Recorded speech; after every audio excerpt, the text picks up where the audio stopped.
Sebagai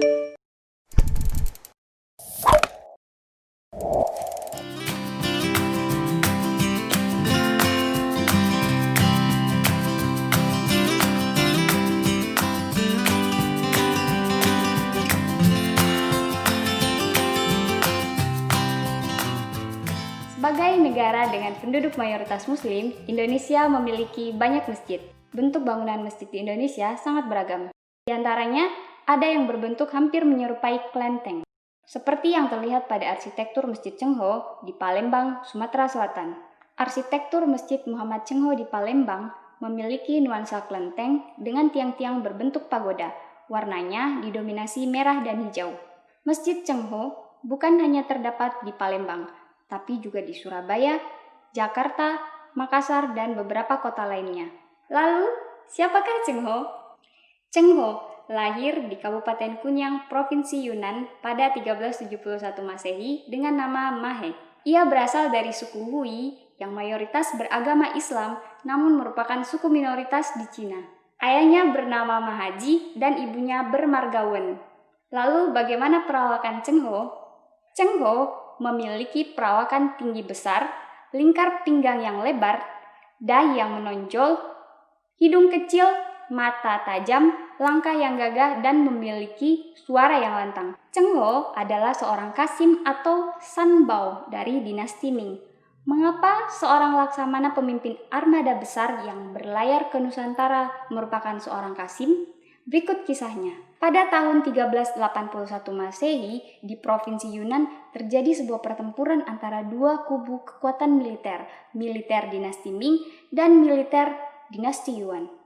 Pada pertempuran tersebut, tentara Ming berhasil menginvasi dan menaklukkan dinasti Yuan yang pada saat itu dipimpin oleh seorang kaisar bernama Basalawarmi.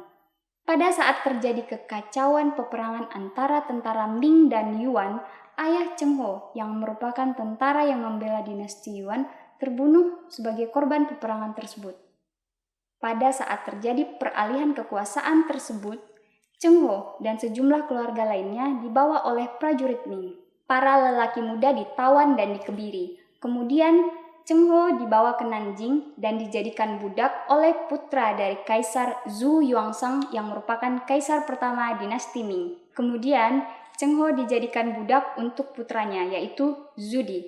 Saat dijadikan budak oleh putra kaisar, Cengho memanfaatkan berbagai fasilitas yang tersedia di istana untuk dimanfaatkannya sebagai prajurit yang taat. Ia dengan cekatan mempelajari apa-apa saja yang sudah tersedia di istana dengan baik. Sejak tahun 1380 Masehi, Kaisar Yongle atau Pangeran Zudi atau Pangeran Yan dipercaya untuk memerintah Provinsi Beijing. Provinsi ini merupakan perbatasan yang banyak didiami oleh suku Mongol. Sebagai abdi dari Pangeran Yan, Cengho sering terlibat dalam kegiatan militer yang dipimpin oleh Pangeran Yan sendiri.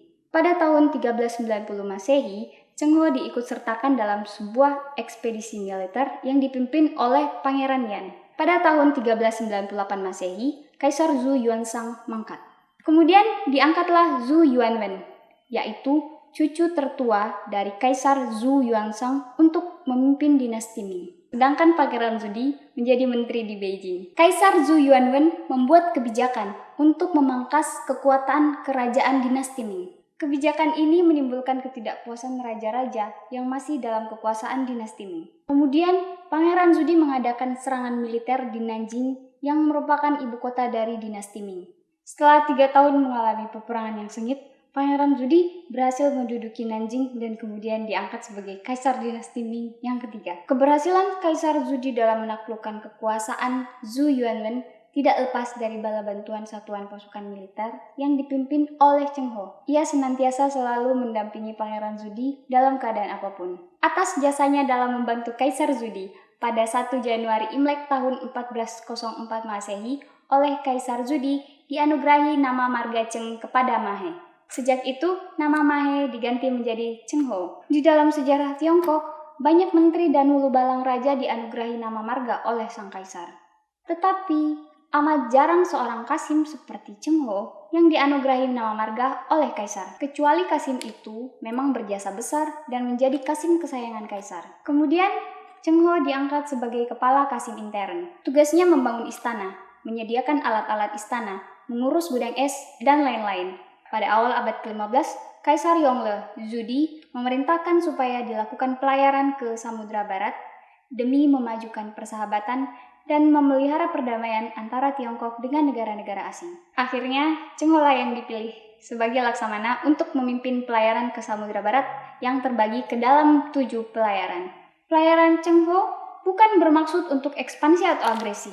Armada Cheng Ho tak pernah menduduki sejengkal tanah pun dari negeri asing.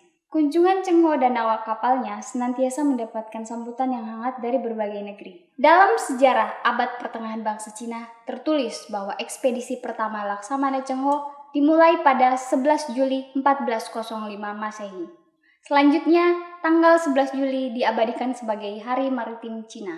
Dalam pelayarannya, Cheng Ho menggunakan 62 kapal dan memuat 27.800 orang penumpang, termasuk awak kapal dan prajurit. Armada pimpinan Laksamana Cheng Ho melakukan ekspedisi sebanyak 7 kali, mulai dari tahun 1405 sampai 1433 Masehi, menggunakan armada yang besarnya kurang lebih sama pada setiap ekspedisinya. Selain itu, pada masing-masing ekspedisi, armada dinasti Ming tersebut juga membawa para navigator, penjelajah, pelayar, dokter, awak kapal, pekerja, prajurit, penerjemah, dan seorang penulis diari resmi bernama Gongzhen. Sebagai seorang muslim, Cheng Ho merupakan seorang muslim yang taat. Ia turut memajukan dan menyebarkan agama Islam di negaranya maupun di negara-negara yang dikunjunginya dalam masa pelayarannya. Tidak sedikit kaum muslim yang diajak oleh Cheng Ho berlayar untuk misi kerajaan. Buya Hamka dalam majalah Star Weekly 18